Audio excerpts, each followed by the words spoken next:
for a day on the slopes. Now, before we get to the slopes, this is where my main story is. Good. So, we have discussed Mrs. Manahan on the pod before. Yep. Didn't have a very clean room, according to Mrs. Miller. If you remember back to the Bathurst. That was you who told me that. So, Mrs. Manahan, back at Berrydale, says, everyone make sure you have your socks. You need to have your ski socks. I'm like, one step ahead of you. That was the first thing that I packed. Very, very confident. As we pull up to the slopes on the bus, I go through my bag. Lo and behold, I realize I don't actually have my socks after all. So in my head, I'm preparing myself to go skiing in like ankle length socks with the ski boot on. And I'm like, I'm in Threadbow. I'm just going to have to cop this.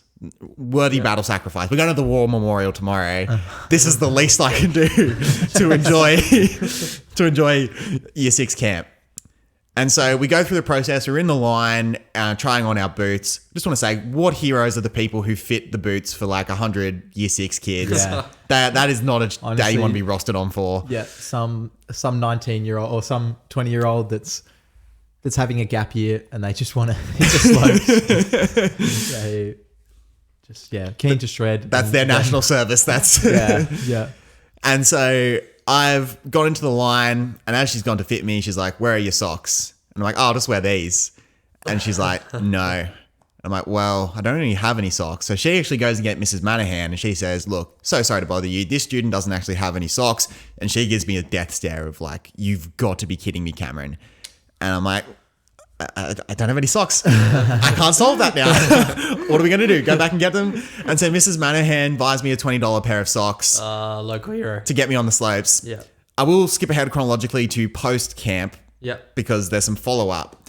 So I'm like, man, Mrs. Manahan is so generous, yada, yada, yada. She is not Mr. my... Beast episode, just like giving out free socks to struggling students. She is not my... I'm in Mrs. Cooper's class. She is not my teacher.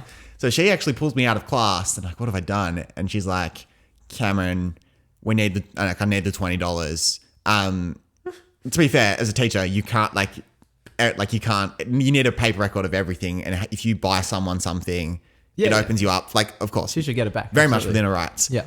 I'm like, damn. So I go home to mum and I'm like, okay, how can I play this? Because I want money for the corner shop and I don't have... I can't foot the bill for the $20, or if I do foot the bill, like it's gonna eat away at my savings quite badly. So I go to mum, I tell the story, I put on the tears, and I go to her at the end of it. Mum, I know I've messed up here, so I'm willing to pay 50% of this. That's the least I can do. And Mum's like, no, you're paying the full thing. Don't act like 50% is some generous act. You left your socks. You're an idiot. And so I had to go to Mrs. Manahan with an envelope with $20, and Mum wrote an apology and her thankfulness on it. Because I never told Mum that Mrs. Manahan bought me the socks. Yeah. So I did get on the slopes. Classy play. But it did take quite an ordeal to get on them. Yeah, damn.